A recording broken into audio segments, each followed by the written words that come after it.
क्या सरकार को सताने लगा है छात्रों का डर।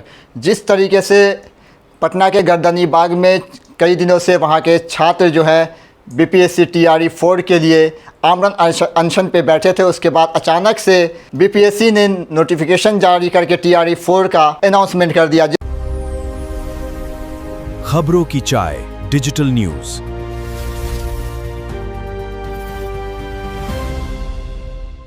जिसमें 32,388 शिक्षकों की बहाली की जाएगी और इसकी आवेदन प्रक्रिया 1 सितंबर से शुरू होगी। आपको बता दें कि जब नीट की परीक्षा की पेपर लीक हुई थी, उसके बाद से जो है दिल्ली में एक प्रदर्शन शुरू हुआ था सीजेपी यानी कॉकरोच जनता पार्टी के द्वारा, और लगातार जो है कई महीनों तक चलने वाली प्रोटेस्ट में जो इस्तीफ़ा मांगा जा रहा था धर्मेंद्र प्रधान जो शिक्षा मंत्री थे उनको लेकर, और आखिर में वक्त ऐसा आया कि प्रदर्शन हुआ, उसके बाद लाठीचार्ज हुई छात्रों पे। उसके बाद जो छात्र का गुस्सा था वो सामने देखने को मिला, लेकिन बाद में सरकार कहीं ना कहीं दबाव में दिखी। उसके बाद धर्मेंद्र प्रधान को इस्तीफ़ा देना पड़ा। उसके बाद झारखंड में ये प्रोटेस्ट शुरू हुआ। लगातार वहाँ जो हेमंत सोरेन की सरकार है उसके ख़िलाफ़ जो छात्र थे वो आक्रोश थे, उनका गुस्सा था सरकार पे, क्योंकि टीडीपीएल के द्वारा जो परीक्षा ली जा रही थी उस पर सरासरी इल्ज़ाम लगाया जा रहा था। छात्रों के द्वारा कहा जा रहा था कि जेएसएससी और सीजीएल में जो है लगातार धांधली हो रही है, परीक्षाओं में धांधली की जा रही है। पेपर लीक का भी मुद्दा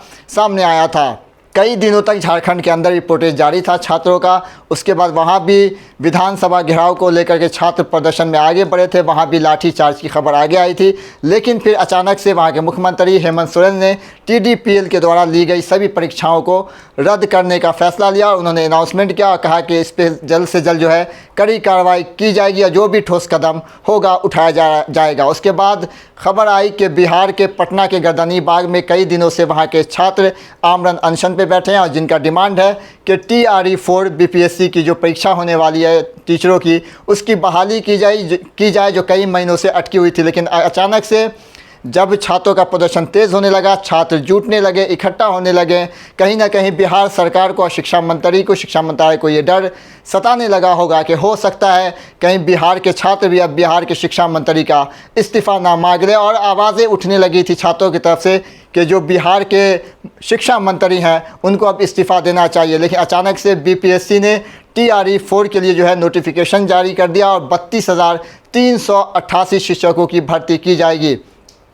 क्या वाकई में जो छात्र थे देश के, जिनकी आवाज़ लगातार दबाई जा रही थी, लेकिन दिल्ली में जो प्रदर्शन शुरू हुआ उसके बाद से जो है सरकार कहीं ना कहीं सोचने पे मजबूर हुई और छात्रों की आवाज़ सुनने को लेकर के जो है छात्र अपनी अकाउंटेबिलिटी लेने के लिए सोचने लगी। क्योंकि दिल्ली के बाद से ही जो है लगातार कई स्टेटों से खबर आई कि छात्र का प्रदर्शन हो रहा है। उत्तर प्रदेश से भी जेन अल्फ़ा का जो है खबर आया कि वहाँ के भी कुछ छात्र जो स्कूल की जो स्थिति है, परिस्थिति है, उसको लेकर डिमांड कर रहे हैं और सरकार से आप सवाल करने लगे हैं। तो कहीं ना कहीं इससे साफ मंशा जाहिर होती है कि सरकार को अब डर सताने लगा।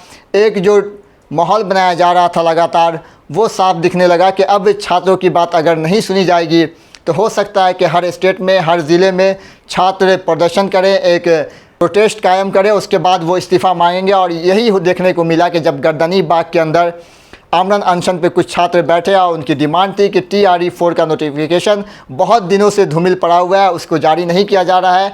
और लेकिन जैसे ही डिमांड उठी कि जो शिक्षा मंत्री हैं बिहार के वो इस्तीफ़ा दें और किसी और को जिम्मेदारी दी जाए, उसके बाद अचानक से बीपीएससी को घोषणा करनी पड़ी टीआरई 4 को लेकर के। लेकिन सवाल ये पैदा होता है कि क्या प्रदर्शन से पहले भी जो टीआरई 4 की नोटिफिकेशन रुकी हुई थी उसे जारी किया जा सकता था, क्यों नहीं किया गया था? क्या वाकई में छात्रों की जो आवाज़ थी उसको दबाने की कोशिश की जा रही थी, जो छात्रों की डिमांड थी उसको दबाने की कोशिश की जा रही थी? लेकिन अब साफ साफ दिखने लगा है कि हर स्टेट से खबर आ रही है कहीं ना कहीं स्कूल की स्थिति को लेकर, परिस्थितियों को लेकर के, और जो पेपर लीक का मुद्दा है, जो एग्ज़ाम का मुद्दा है, उसको लेकर अब छात्र जो हैं एग्रेसिव हैं और छात्र जागरूक हो चुके हैं। हर जगह कुछ ना कुछ प्रोटेस्ट देखने को मिल रहा है और कई जगह से खबर आई कि छात्र शांतिपूर्ण तरीके से पीसफुल प्रोटेस्ट कर रहे हैं, जो हर आम जनता का संवैधानिक अधिकार है। लेकिन क्या वाकई में अब सरकार को ये डर सताने लगा है कि अगर वो छात्रों की आवाज़ नहीं सुनेंगे, छात्रों की जो डिमांड है, उचित डिमांड है, जो सही डिमांड है, अगर वो नहीं मानते हैं तो हो सकता है कि छात्र शिक्षा मंत्री हो, चाहे वो स्वास्थ्य मंत्री हो, चाहे वो मुख्यमंत्री हो या फिर कोई भी मंत्री हो, उनका इस्तीफ़ा मांग लिया जाएगा। उसके बाद से लगातार कई जगह प्रोटेस्ट जारी है। अब देखते हैं कि TRE 4 की नोटिफिकेशन जारी हो गई है। 1 सितंबर से जो है आवेदन की प्रक्रिया भी शुरू कर दी जाएगी। लेकिन देखना ये होगा कि जब परीक्षा होगा तो क्या स्थिति रहती है, क्या पेपर लीक का मुद्दा फिर से सामने तो नहीं आता है, या फिर जो लगातार छात्रों की डिमांड है कि पेपर लीक का जो मुद्दा है उसे ख़त्म किया जाए, उस पर ठोस कदम उठाया जाए, वो अब परीक्षा के बाद पता चलेगा। मैं CM अजीम, आप देख रहे हैं खबरों की चाय।